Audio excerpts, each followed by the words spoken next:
7 years. That was how long the 1967 Mustang sat in the city impound, tires flat, paint stripped, no one coming, no dispute, no name attached to anything. Owen Mercer bought it at the floor bid because something he could not explain told him to stop walking. He was not looking for meaning, he was looking for a margin. But when his hands reached the instrument cluster and his fingers found a panel that did not belong, he stopped. Someone had hidden something in this car. Someone had died before they could tell their wife it was there. The man who bought that car never knew it had already chosen him, long before he ever walked in. Mercer Automotive occupied 4 bays at the end of a light industrial block on the west side of Hartwell, where the city had stopped paying close attention sometime in the previous decade. The streetlights on the east end of the block still flickered in cold weather. The curb markings had not been repainted since before Owen had opened the shop. His sign was hand-lettered in dark blue on raw pine board, done himself in the first week with a steady hand and a can of exterior enamel, and it had weathered 5 winters without needing to be redone. The concrete floor inside carried layers of motor oil in patterns that no longer looked accidental. They looked like topography, like the record of every job that had been done there, every leak caught, every puddle absorbed. He employed one part-time assistant, Jonah, who was 20 years old and showed up 4 days a week without needing to be reminded, and who was, Owen had come to believe, genuinely interested in understanding how things worked rather than just in knowing the steps. The shop was not failing. It was operating the way a small independent operation operates when it is run honestly and without waste, covering its costs, making its payments, never quite arriving at the feeling of having enough breathing room. Owen supplemented the regular service work, oil changes, brake jobs, timing belts, the routine, with salvage vehicle restorations bought at city auction and turned for the margin. It was a model that required patience and a tolerance for uncertainty, and Owen had developed both in abundance over the past 3 years, not by choice but by the particular education that comes from losing something essential and learning to rebuild around the absence. He had been a widower for 3 years. Hannah had died in a highway accident on a Tuesday evening in November, and the fact of it had arrived so suddenly and so completely that Owen had spent the first year moving through everything that followed: the arrangements, the paperwork, the conversations, the meals that kept appearing on the counter, the forms that arrived by mail long after he had thought there could be no more forms, with the concentrated efficiency of a man whose grief had not yet fully registered what it was confronting. It arrived later in the way structural damage arrives after an earthquake, quietly in pieces, in the altered dimensions of rooms that used to contain a different number of people. He did not speak of Hannah in the shop. He did not display her absence in any way that asked for acknowledgement or accommodation. He had an 8-year-old daughter named Mia who lived with him in the second-floor apartment 6 blocks from the shop and spent her after-school hours with her grandmother Margaret, Hannah's mother, who had relocated to Hartwell within 3 months of her daughter's death and had given every indication that she considered Hartwell her permanent home now. Owen was grateful for Margaret in the way you are grateful for load-bearing structure. Continuously, without always thinking to say so, in the knowledge that without it, the whole arrangement would be different. On the evenings when Mia stopped by the shop on her way from Margaret's, she would stand in whichever bay was open and watch him work for a few minutes before she went home. She was quiet in the way of children who have grown up around focused adult work. She did not require explanation or entertainment. She watched. Mia stopped by the shop the evening Owen brought the Mustang in on the flatbed, still wearing her school clothes and her backpack, a half-eaten granola bar in one hand. She stood in the bay doorway and looked at the car where it sat on the lift, all 4 tires flat, the windshield cracked from lower left to upper right in a single long diagonal fault line, the driver's door window missing entirely, the interior visible from outside as a landscape of mold and rotted upholstery. She looked at it the way children look at things they sense have a history they are not yet old enough to be fully told. Owen was crouching under the rear quarter with a flashlight, checking the frame rail before anything else, because the frame was always the first question. Straight frames told the truth. Bent frames lied about everything downstream. He heard Mia in the doorway without looking up. She stood there for a moment and then she said, "It was pretty once, wasn't it?" Owen moved the flashlight forward along the subframe mount. He said, "It will be again." Mia finished her granola bar, told him goodnight, and walked back to Margaret's. She did not ask about the Mustang again in the weeks that followed, and Owen did not mention it to her. He worked on it alone in the late evenings after the shop closed and the other bays went dark. And it was in those quiet hours, oil on his hands, the city settling outside, no one watching, that he understood he had not bought this car because of its margin. He spent the first 2 weeks working through the car's systems in the order that made mechanical sense, starting from the bottom and working out. The V8 390 engine block was fully seized from 7 years of sitting without rotation. Moisture had worked past the rings and contacted the cylinder walls, bonding the pistons in place with a rust adhesion that required penetrating oil applied twice daily, for 11 consecutive days before the crankshaft would turn by hand.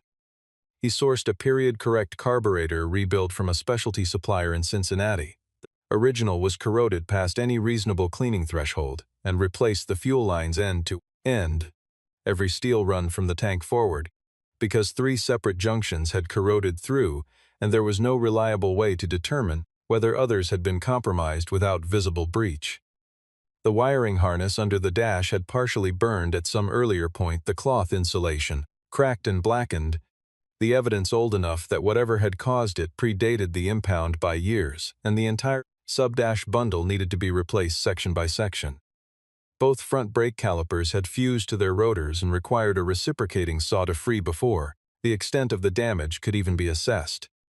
The transmission would need a full rebuild with new synchros and bearings, not a service. Owen recorded each failure in his green notebook in small, even letters, 1 line per item, and he did not guess at anything he could measure directly and did not estimate anything he could confirm. This was not a habit he had adopted for efficiency. It was the habit of a man who had learned that accuracy, applied consistently at the beginning of a job, was the only thing that made the rest of the job trustworthy. It was in the 3rd week, pulling the instrument cluster to begin the wiring replacement behind it, that Owen found the compartment.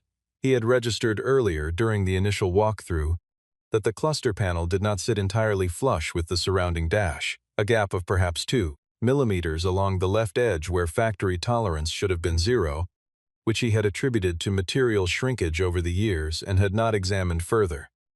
But when he pulled the cluster and set it on the bench under the drop light and looked into the cavity behind it, he saw something that factory engineering had not put there. Between 2 aluminum cross members, bolted to the firewall side bracket with 4 hex screws of a non-standard head size, was a flat rectangular steel plate approximately 8 inches by 4. The metalwork was clean, corners welded smoothly. The surface finished without burr or roughness, the work of someone with proper equipment and enough patience to do it right. The screws were seated flush and had been there long enough that the threads had oxidized lightly, but the heads remained clean. Owen selected the matching driver bit from the socket set, backed out all 4 screws, and lifted the plate away. Behind it, nestled in a channel of foam weather stripping cut precisely to fit, was a PVC pipe 3 inches across, capped at both ends with rubber plugs, each junction wrapped in electrical tape that had stiffened with age but had not cracked. Owen picked it up and turned it in his hands. He set it on the bench beside the cluster. He cut the tape with a utility blade, pulled both caps, and tipped the contents onto a folded shop rag with the care of someone who understood that what he was holding had been placed there deliberately. By someone who had reasons. Out came a black USB drive sealed in plastic wrap, and a white envelope that had yellowed at the edges and developed small brown spots along the fold, lines where the paper had aged against itself. No name on the front, only this in handwriting Owen did not recognize. For whoever opens this, please read. He opened it. The letter ran 3 pages in blue ballpoint ink, written in careful block cursive on standard lined notebook paper, and it began without preamble. The man's name was Thomas Vance. He was 54 years old. He had spent 20 years building a construction company alongside a business partner named Sebastian Cole, and 6 weeks before he wrote the letter he had discovered that Sebastian had been altering the company's internal asset transfer contracts, replacing Thomas's genuine signature on the originals with a forgery on the amended versions, in order to move the company's accumulated capital into a shell entity called Meridian Logistics Partners before engineering a structured bankruptcy that would leave Thomas holding the full liability while the real money relocated beyond the reach of any creditor or court action. Thomas had spent those 6 weeks quietly building a documentation file, working after hours and alone, conscious that his communications were being monitored and that Sebastian employed individuals who did not inquire into their instructions. He was not writing the letter because he believed something was about to happen to him, he said. He was writing it because he had understood, finally, that the safest place for what he had gathered was not a filing cabinet or a safety deposit box or a lawyer's office, all of which could be reached by people with the right kind of money and the right kind of patience. The safest place was somewhere no one would think to look for something that mattered. He was sorry to ask something of a stranger, he wrote. But if the letter was being read and he was not there, then the car had done what he had asked it to do. The USB contained the original contracts and the altered versions placed side by side. It contained the internal email chain between Sebastian and the chief financial officer. It contained the wire transfer records. It contained everything a lawyer would need to prove what Thomas knew to be true. Eleanor would fight, he wrote. She would try. She had always been stronger than she understood herself to be. But she could not fight what she could not prove. And Thomas had spent 20 years watching Sebastian Cole understand that better than anyone. Please find her, please give her this, and if you are a good person, which I have to believe you are because the car chose you and Thomas Vance had always trusted his car, please do not let it disappear again. Owen plugged the USB into the old laptop in his back office and spent 40 minutes going through the contents methodically, the way he went through a car's systems, completely without skipping ahead, without drawing conclusions before he had the full picture. The signature comparison was visible without any specialist equipment. Thomas's actual signature on the original contracts was loose and leftward tilting with a characteristic open break in the capital V, and the forged version on the amended documents was tighter and more vertical, with the slight overcorrection of someone copying rather than writing from muscle memory. The email chain ran for 9 weeks between Sebastian and a man identified as the company's chief financial officer, and the language in it was careful about everything except meaning, the kind of correspondence written by people who believed they were being clever and were not quite clever enough. The wire transfer documentation showed 12 transactions from the company operating account to Meridian Logistics Partners across a 6-week window before the bankruptcy filing date, totaling $1,800,000. Owen read through the full file twice, closed the laptop, and sat for a long time in the back office with the drop light on and the city quiet outside. He picked up the Polaroid from the bench where he had left it and looked at it. Thomas and Eleanor in summer light, both of them young enough that the years ahead of them still looked like a road rather than a record. Thomas's hand flat on the roof of his car, Eleanor leaning into him, laughing at something that had just been said. On the back of the Polaroid in Thomas's hand, your first car and the first time you understood why. Owen set the photograph down. He found Thomas Vance's obituary in 4 minutes through the Tribune's online archive. November 9, 2017, 54 years old, survived by his wife Eleanor. He found the bankruptcy filing for Vance and Cole Construction, dated October 2017. He found the property record for 14 Elmridge Drive showing a distressed sale in February 2018. He found no current address, no active phone, no trace of Eleanor Vance anywhere a search could reach in the present tense. He found her through the bankruptcy court docket, which was a public record filed with the county clerk. The filings listed a secondary legal contact address for Eleanor's correspondence during the proceedings. Holloway Bookkeeping, a small accounting firm on the northwest side of Hartwell, off a road that Owen knew from a supply run he used to make years ago. He drove there on a Tuesday afternoon and walked in without an appointment. The front office was a 2-room space with 2 desks and a row of filing cabinets and a receptionist who looked up with the practiced attentiveness of someone whose job required her to manage access. Owen asked if she had a contact method for Eleanor Vance. The receptionist became careful in the way people become careful around a name they have been instructed to protect. Owen placed his business card on the counter. He said, "I bought a 1967 Mustang at the City Impound auction 8 weeks ago. It belonged to her husband. I believe there is something inside it that was meant for her to have." He said nothing beyond that. He went back to the shop and worked until the light failed and then drove home. Eleanor Vance called at 2:15 the following afternoon.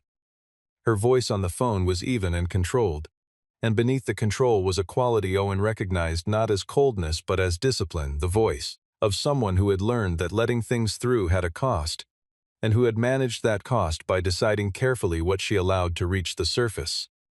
She asked him specific questions about where the car had been, how long he had owned it, what he meant by something meant for her. Owen answered each question fully and added nothing extra.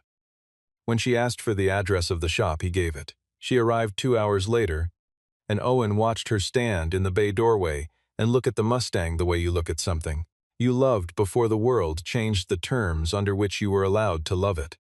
Eleanor Vance was 54 years old, and she wore her graying hair straight and plain, and she had the posture of someone who had been a person of standing once and had refused, through every subsequent difficulty, to let that person depart entirely from the way she held herself. She stood in the doorway looking at the stripped and partially restored Mustang for nearly 10 seconds without speaking. Owen did not fill the silence. He brought the Polaroid from the workbench and set it in front of her. She picked it up with both hands and looked at it in the way you look at something you had disciplined yourself not to picture anymore. Then he set the envelope beside it. She sat down on the rolling stool and read Thomas's letter from the first line to the last, turning each page with the care of someone reading a contract who cannot afford to miss a word. When she set the final page flat on the bench, she held the silence for a moment, and then she told Owen what had happened after November 9th, 2017, not as appeal or performance but as inventory, the way a careful person accounts for damage after the fact.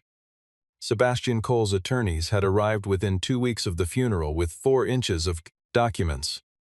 She had no access to the company accounts, no liquid assets, no legal representation of her own. She had signed the settlement because the alternative was a court fight against resources she could not match and could not sustain. She lost the house, she lost the company, she lost what Thomas had spent 20 years building. She had filed civil suits in 2019 and 2021, and both had been dismissed on evidentiary grounds. She had continued working accounting support, bookkeeping contracts, enough to live on without comfort, because the alternative to continuing was not something she had allowed herself to consider. 7 years, she said, her voice was level and quiet. I knew what he did. I was never able to prove what I knew. Owen reached across the bench and set the USB drive on the wood beside her hand. She looked at it for a long moment, then she picked it up and closed her hand around it. And for a moment she did not look like a woman who had spent 7 years outside her own story. She looked like a woman who had just been handed the key to the door she had been standing at for all that time. Sebastian Cole was 58 years old and occupied the 14th floor of a building in downtown Hartwell with his name on a brushed steel placard beside the entrance. Cole Development Group had grown with methodical consistency in the years since 2000, 17 commercial properties, city infrastructure contracts, a charitable foundation that had generated 2 civic commendation plaques currently displayed in the corridor outside his office. He wore charcoal suits and wore them well, and he spoke at a controlled register that never varied enough to reveal anything he had not chosen to reveal. He was a man who had understood early that visible calm was the most expensive resource available to him, and he had invested in it with the kind of discipline that most people reserved for other things. He kept a locked drawer in his desk. Inside it was a piece of paper in his own handwriting with 7 items listed in blue ink. 6 of them had been crossed through with a single clean horizontal line. The Thomas Vance, Mustang 67. He had been looking for that car through carefully managed intermediaries since 2018, and he had not found it because a city impound lot in Ohio does not maintain the kind of searchable database that connects easily to the name of a man who paid a floor bid at a quarterly auction with a business check and drove away without advertising the transaction. He had nearly stopped looking. The item on the list had begun to feel like the kind of risk that diminishes through time rather than growing, and he had almost convinced himself that the car had been crushed years ago or stripped for parts, and the evidence it might have contained scattered across the state's waste stream. And then on a Thursday morning his information source called. He learned about Owen Mercer in a 3-sentence report. A mechanic at a shop called Mercer Automotive was completing a full restoration of a 1967 Mustang Fastback in night mist blue matching the description on file, and this mechanic had recently located Eleanor Vance and met with her at the shop. Sebastian received this information without any visible response. He thanked the source and ended the call. He opened the locked drawer and looked at the list for a moment. Then he made one call, and by the following day Adrian Walsh was in a charcoal sedan pulling up to Mercer Automotive with a prepared offer and a clear instruction about what he was authorized to spend. Adrian was 45 years old, a private attorney who had worked for Sebastian's interests for 11 years and who had learned, over those 11 years, that the structure of their arrangement was built on his not asking certain questions. He introduced himself to Owen with professional smoothness, described his client as a long-standing enthusiast of American classic vehicles, and offered $30,000 for the unfinished Mustang. The offer moved to $35,000, and then to $50,000 when Owen declined it a second time, and Owen looked at Adrian Walsh across the workbench with the specific expression of a man who knows what a number means when it is disproportionate to the thing it is supposedly buying. He said Adrian left a business card. Owen looked at the card after the sedan had gone and thought about what $50,000 actually communicated. It did not communicate desire for a car. It communicated the need to make a problem disappear before someone with the right kind of attention could examine it. That evening, Owen took the USB from the locked toolbox and drove it home. The break-in happened on Monday. Owen arrived at 6:45 to find the side door of the shop standing open, the lock pried, with something narrow and competent that left the door frame undamaged. The kind of entry that signals training rather than desperation. Nothing was missing. Everything had been searched. The tool cabinet drawers pulled to the stop and returned at angles slightly different from how Owen kept them. The filing cabinet standing open with the folders disturbed. The rolling stool positioned 2 feet from its usual place. The search had been methodical and unhurried and had been conducted by someone who either did not care whether Owen knew they had been there or wanted him to know. Owen stood in the middle of the bay for a long time looking at the room without touching anything. He did not call the police. He understood the calculus of that decision clearly and made it without drama. He locked up and went to work. 2 days after the break-in, a city inspector arrived with a violations list that included 3 items that had not existed at Owen's last compliance review 6 months prior, items that were technically addressable but would require documentation, remediation time, and inspection fees that had not been budgeted. The morning after the inspector's visit, his bank called about a scheduled review of his equipment loan that had not previously been indicated as pending and that would require updated financial documentation within 10 business days. Within 4 days of that call, 3 of his regular clients sent brief cancellation messages with no explanation attached, each message arriving within the same narrow window of time as the others. Owen tracked all of it in his notebook alongside the mechanical entries, 1 line per event, dated. He was not the kind of man who catastrophized, and he was not frightened. But he was clear-eyed about what a pattern of 4 coordinated pressures in 8 days meant. Someone with institutional reach was applying it systematically, through channels that left each individual action technically unattributable. Sebastian came himself on Thursday afternoon. He did not call ahead. He knocked on the open bay door with 2 knuckles and walked in with the proprietary ease of a man who had spent 30 years moving through spaces as if they already belonged to him.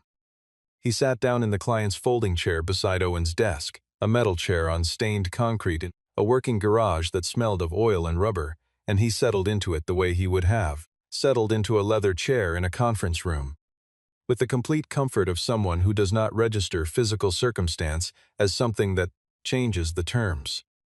His suit was charcoal and impeccable. His watch was silver and understated and cost more than Owen's monthly equipment payment. He looked around the shop with the mild interest of someone observing rather than evaluating, and then he looked at Owen with an expression that contained warmth in the way that certain very cold things contain warmth. As a surface property, not a source. "You have built something real here," Sebastian said. "Hartwell needs people who do real work. I want to make sure you are still here 5 years from now doing it." He said it in a tone that was not a threat in any way that could be quoted back to him. He let those two sentences sit in the air between them. He waited. Owen stood beside the Mustang with his arms at his sides and looked at Sebastian and did not speak. Sebastian held the silence for another measured interval, then stood, smoothed his jacket over his shirt and walked to the door. He was in the shop for less than 4 minutes. Owen listened to the car door close and the engine start and the tires roll off the lot, and he stood alone in the bay and understood two things: that whatever was on the USB drive, Sebastian needed it badly enough to appear in person, and that appearing in person meant the other approaches had not produced what he required. Owen went to the back office, opened the laptop, and began to work. He drove to meet Eleanor that evening in the parking area of a small public park 2 blocks from the bookkeeping office, and they sat in Owen's truck with the engine off. He walked her through the USB files on the laptop, document by document, the contracts first, the originals beside the altered versions, the signature differences visible to any careful eye without any specialist tool, just attention and the willingness to sit with what you were looking at. Then the email chain. Then the wire transfer records. Eleanor read each document completely, turning the laptop toward her, leaning forward slightly, with the same slow and total attention she had given Thomas's letter. When she had been through all of it, she sat with her hands in her lap and looked through the windshield at the park, where the evening was settling gray in the trees along the far edge. "He built this for me," she said. Her voice was quiet, and the quiet had a different quality than the controlled quiet Owen had heard from her before. This was not management. This was a woman hearing a truth that had been waiting for her. "He knew what was coming and he built me something to survive it," she said. "I just came late." Owen looked at her. "Then we are not late," he said. "We are on time." Eleanor turned and looked at him, and for the first time since they had met, what was in her eyes was not the residue of damage, but something that moved forward. That night Owen organized the files into 3 complete and identical documentation packages at the kitchen table. He wrote a brief explanatory note for each one, describing the provenance of the materials and the circumstances under which they had been found, and he sent all 3 packages before midnight. The first went to Grace Holloway at the Hartwell Tribune. He had found her through the paper's digital archive, where a 4-part investigative series she had written in 2021 on inflated, municipal land contracts still live specific, sourced, and productive, having generated 2 formal state-level inquiries and 1 mayoral commission report. She was 28 years old and had stayed at a regional paper when she could have left, which told Owen that she was either principled or stubborn or both, and in either case she was someone who would not mishandle what he was about to send her. The second package went to the Ohio Division of Securities Enforcement through the public submission portal on their website.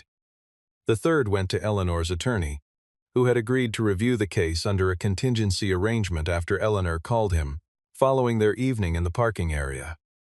Owen sent all 3, closed the laptop, washed his hands at the kitchen sink, and went to bed without telling Sebastian anything, without warning him, without offering him any of the renegotiation that a different kind of person might have attempted. He had spent enough time around engines to understand that the moment you start negotiating with a leak rather than fixing it, the leak wins. Grace Holloway called on a Friday 4 days after Owen sent the files. She had engaged an independent forensic document examiner in Dayton who had previously testified in 3 state fraud cases, and the examiner had confirmed in a written preliminary assessment that the signatures on the altered contracts were inconsistent with Thomas Vance's authenticated signature samples drawn from deeds, annual tax filings, and other dated notarized documents. She had also located the former chief financial officer of Vance and Cole Construction, who had relocated to Tucson after the company's dissolution and who had declined an on-record interview but had given a lengthy background conversation after learning that documentary evidence from the company files already existed, a conversation that Grace described as detailed, specific, and consistent with the documentary record. She asked Owen if he wanted attribution. He said no. She said she would describe the source only as a Hartwell mechanic who purchased the vehicle at a city impound auction 7 years after it was abandoned. He said that was accurate. She asked if he had any other documentation that had not yet been shared. He said he had sent everything. The article published the following Monday morning across all editions of the Hartwell Tribune, print and digital simultaneously, under a headline that did not qualify itself or hedge its claims. Coal Development and the Structured Bankruptcy of 2017, Evidence from Forgotten Car. Owen read it once at his workbench before opening the shop for the day. He read it with the careful attention he gave to a completed repair before signing off on it. Then he put his phone in his pocket and went back to the Mustang. He was working on the Night Mist Blue. The original factory color code had not been in regular production since 1968, and the modern reproduction paints only approximated it. They either read too green in daylight or too dark indoors, and none of them had the quality of depth that the factory finish had possessed, where the colors seemed to exist inside the surface rather than on top of it. Owen had found a solution that cost him 2 extra days and was technically beyond what any paying restoration client would have authorized. He had identified a surviving panel of original factory finish under the rear wheel well, protected for 57 years by a rubber trim piece that had sealed it from everything the weather and the years had done to the rest of the car. He had removed the panel and taken it to an auto body specialty supplier who had the equipment for spectral color analysis, and the supplier had custom mixed a formula matched to the factory pigment chemistry within tolerances that the supplier himself had said were closer than he had achieved on anything in recent memory. Owen had sprayed the color onto a test panel first, held it in morning light and afternoon light, and the flat fluorescent light of the shop, and when all three matched his memory of what the car had looked like in the Polaroid photograph, he had begun applying it to the bodywork. He was not doing this because a client had asked for it. He was doing it because it was the right color, and the car was going to have the right color, and that was the end of the consideration. The civic response to Grace Holloway's article moved through Hartwell in stages over the following weeks. The City Council called an emergency session and requested Sebastian Cole's voluntary recusal from 2 advisory positions pending review. The Hartwell Civic Foundation, the charitable organization Sebastian had chaired for 6 years, for which he had received commendations in 2020 and 2022, suspended his membership pending the outcome of the investigation. 3 of his commercial development partners released public statements pausing their collaborative projects pending clarification. The Ohio Division of Securities Enforcement confirmed in a brief statement that it had opened a preliminary investigation into the matters described in the published report. A publicly traded subsidiary of Coal Development Group declined 17% over 2 trading sessions following the article's publication. Sebastian Cole issued a single statement through new legal counsel characterizing the allegations as baseless and politically motivated and the documentary evidence as selectively presented, and he was not seen publicly in Hartwell in the 2 weeks that followed. Adrian Walsh appeared in a legal trade notice as having transitioned to private consulting. The name Sebastian Cole, which had occupied a particular kind of settled authority in Hartwell for years, the kind that stops being questioned because it has not been questioned in so long that the questioning itself seems impolite, began to move, in the conversations of the city, from the column of established facts to the column of open questions. This is a slower process than it sounds, but it is in the end irreversible.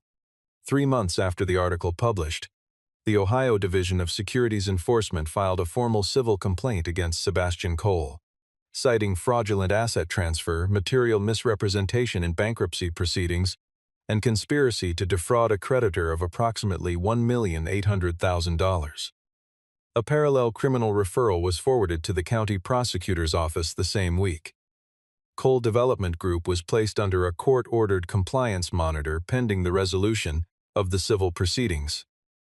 Eleanor's lawsuit was refiled with the complete documentary record attached and was accepted on first review without dismissal, scheduled for a preliminary hearing in the new year. Her attorney told her privately, after reviewing the state's filing, that the forensic certification of the altered signatures in combination with the electronic documentary record gave the civil case a foundation that neither of the 2 previous filings had come close to possessing. Eleanor told him she understood. She asked how long it would take. He said it would take time. She told him she had experience with that. The Mustang was finished on a Friday afternoon in late November, 9 weeks after Owen had paid $2,000 for it at the city auction floor. Night mist blew from the roof rails to the rocker panels exactly right in every light. The chrome rebuilt piece by piece and replated. The black leather interior cut and sewn to the factory pattern with a quality of seamwork that would not have been out of place on the original production line. The engine running at a pitch that was clean and authoritative without any trace of roughness, sound of a machine that had been built correctly and had been returned to that condition.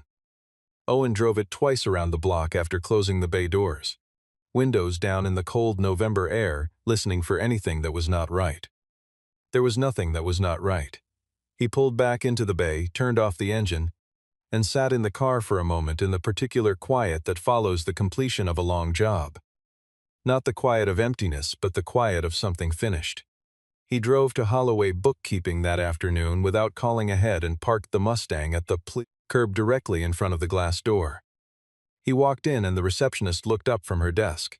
Owen asked if she could let Mrs. Vance know there was someone at the front for her. He waited near the door. Eleanor came out from the back corridor 2 minutes later holding a manila folder and a pen, and she stopped when she saw Owen standing there, and then her eyes moved past him through the glass door to the street, and she stopped again. The folder and the pen stayed in her hands, but she was not looking at them. She walked to the door and pushed it open with her shoulder and stepped out onto the sidewalk. The afternoon light in late November in Ohio falls low and at a slant, and at 4 o'clock it was hitting the hood of the Mustang at an angle that turned the night mist blue luminous in the specific way that color behaves in that particular quality of autumn light. The way it seems lit from inside rather than from outside, the way Thomas must have seen it every time he drove it in a season like this. Eleanor stood on the sidewalk and looked at the car for a long time. Owen held the key out toward her. She looked at it in his hand. She took it. She walked to the car and placed her open hand flat on the hood, right side, slightly forward of center, which was the exact position of Thomas's hand in the Polaroid photograph. Owen did not say this. He did not know if she was placing her hand there consciously or by some instinct that bypassed thought. He stood 2 paces back and did not speak, because he had learned over many years of this work that some moments are diminished by being described while they are still happening, and this was one of those moments. After a long interval, without turning to face him, Eleanor said, "Thank you."